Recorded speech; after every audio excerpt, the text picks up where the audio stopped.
To all who come to this happy place, welcome.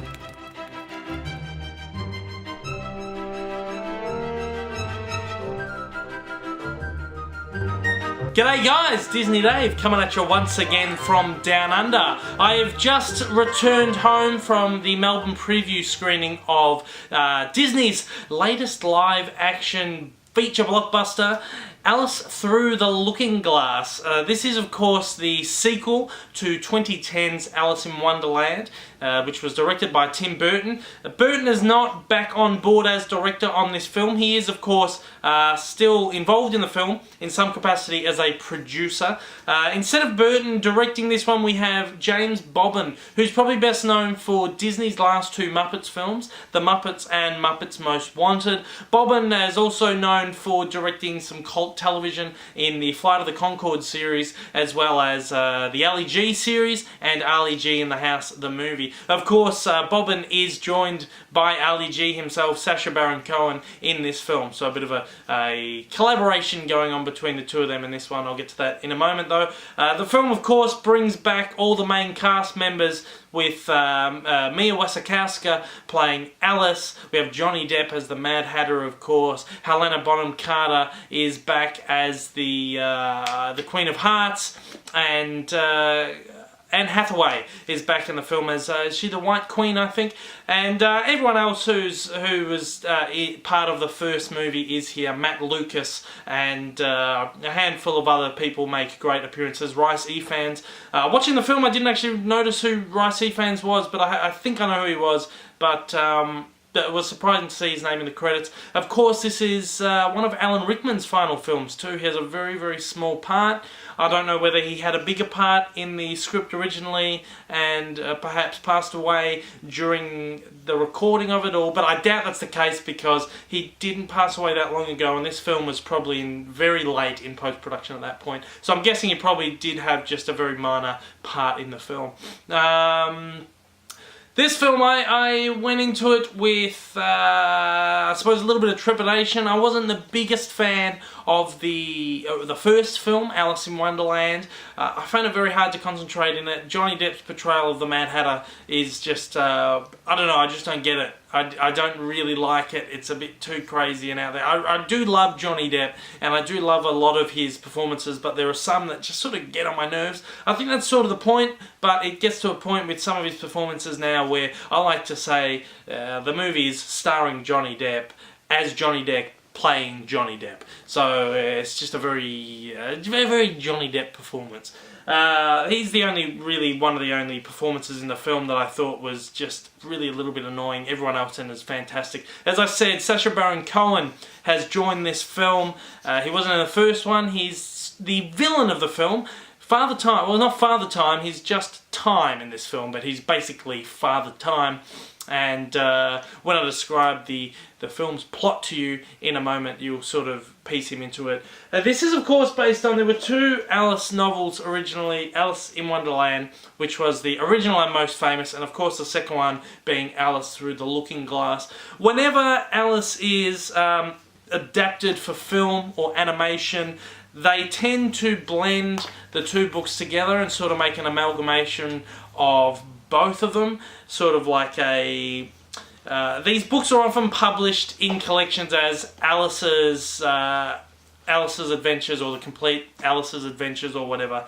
So often the two books do go hand in hand, and as I said, when they're turned into television series or movies or whatever, they're sort of combined to make one big sort of epic story. And I believe that's sort of what they did with the first Alice in Wonderland film. They sort of took bits from this book and sort of blended that in with the story of the first movie. I'm guessing they probably didn't know from the outset if they were going to do a sequel or not, so they sort of blended them both. Which means this movie coming in has a completely new, completely different story that's not featured in either of these books. The story basically sees Alice re-entering Wonderland via a porthole in a mirror, so the looking glass, which is how this book starts. So it's taken that sort of, I suppose, framing device, if you might say, and sort of put a different story into it. In the actual story, Alice steps through the looking glass into a new magical world, and the entire world is a massive chessboard,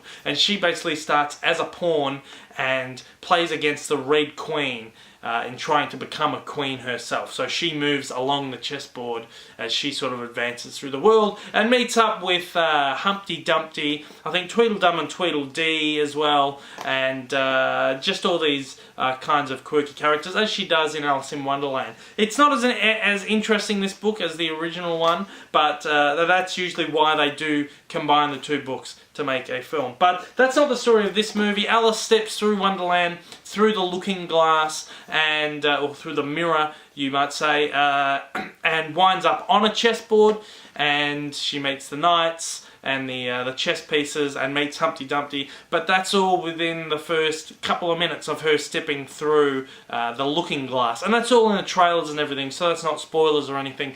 So that really, the only real references to the actual book are within those first couple of minutes that she steps through the looking glass. And then we go on this brand new adventure with Alice where she finds the Mad Hatter in a really sad state. He's not himself. All his friends, the March Hare and the Dormouse, they're all very upset. They think, well, what's happened to the Mad Hatter? He's not his regular, cheery, happy self. Alice goes to visit him, and he basically tells her that he's down because in a series of events he believes that his family, who had passed on many years ago at the hands of the Jabberwocky, were still alive. So Alice, not believing him, Mad Hatter gets a little bit more upset and then ends up sending her on a quest to go back in time to save the family. Well, Alice ends up going on this quest to save the Mad Hatter's family because she wants the Mad Hatter to be happy. Yeah, the story doesn't sound great from the outset, but I actually did enjoy this movie than I did enjoy the first one. Like I said, the first movie for me was sort of very hard to get into. The Johnny Depp performance really annoyed me a little bit, and there was just, I don't know, I'm a huge fan of the story of Alice in Wonderland, but I've never been like a big fan of the cartoon. I was a big fan of the television movie they did, whether it was early 90s or late 80s, I can't remember, but it had like heaps of people in it, like I can't remember who was in it, but there are heaps of comedians did it, and it was absolutely fantastic. I always loved that, but I wasn't a huge fan of Burton's Alice in Wonderland, maybe because it was Burton-esque, and sort of sometimes, just like Johnny Depp's performances, Burton's films sort of I either love them or I just really don't get them when it comes to Tim Burton. James Bobbin's done quite a good job of keeping the same style, but you can still see that no one can replicate what Burton brings to the screen, so it's really lacking that sort of Burton charm that the first movie did have. But I still thought, in all, even though the story is sort of weak and sort of the plot points are weak and stuff at points, I really enjoyed this movie. I mean, I was engaged and I was interested the entire time. I loved Sacha Baron Cohen as Time. His performance was fantastic.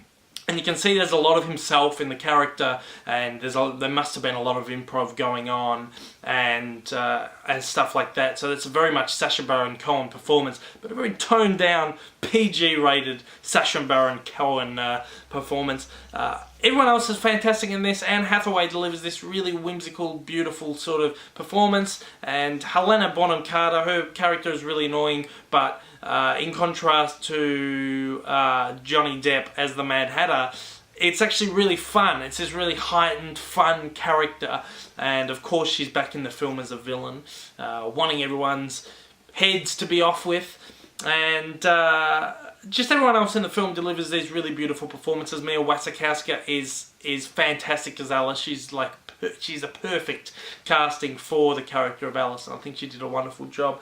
And I think the movie did very well, considering it is taking an original story. I mean, it could have been very easy for them to go back and do Alice Through the Looking Glass, but I do think that probably would have been quite boring as a blockbuster film. Alice trying to work her way up a chessboard and then meeting a few magical people here and there.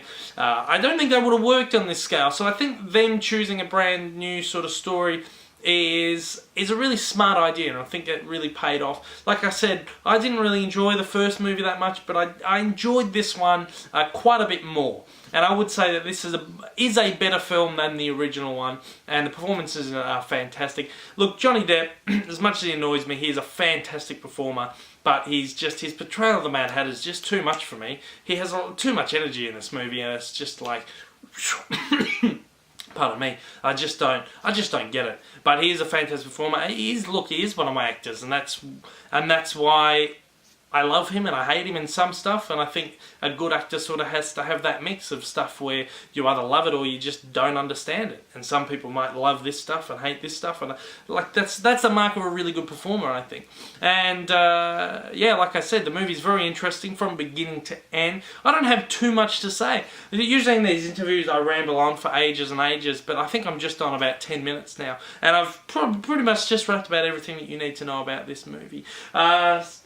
There are a few other references to Alice Through the Looking Glass. There's a few quotes, really famous quotes, that you'll recognise that are in the film as well, straight from the book.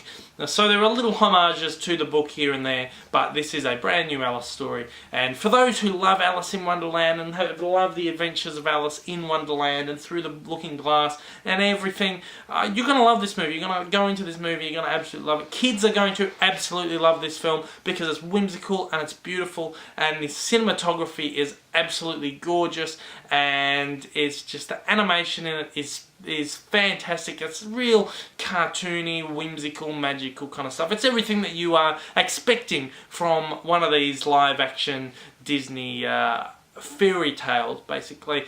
This is as I've said, this is a huge long line of things that's just starting now. They're remaking their animated canon as live action films, and these fairy tale ones are really knocking it out of the park. The first Alice in Wonderland was sort of critically panned and a lot of people didn't like it, but it made a lot of money, so it was warranted to have a sequel. And it just proves that if there's a right story there, and you know, and there's really good performances and really good people on board, you can make something better.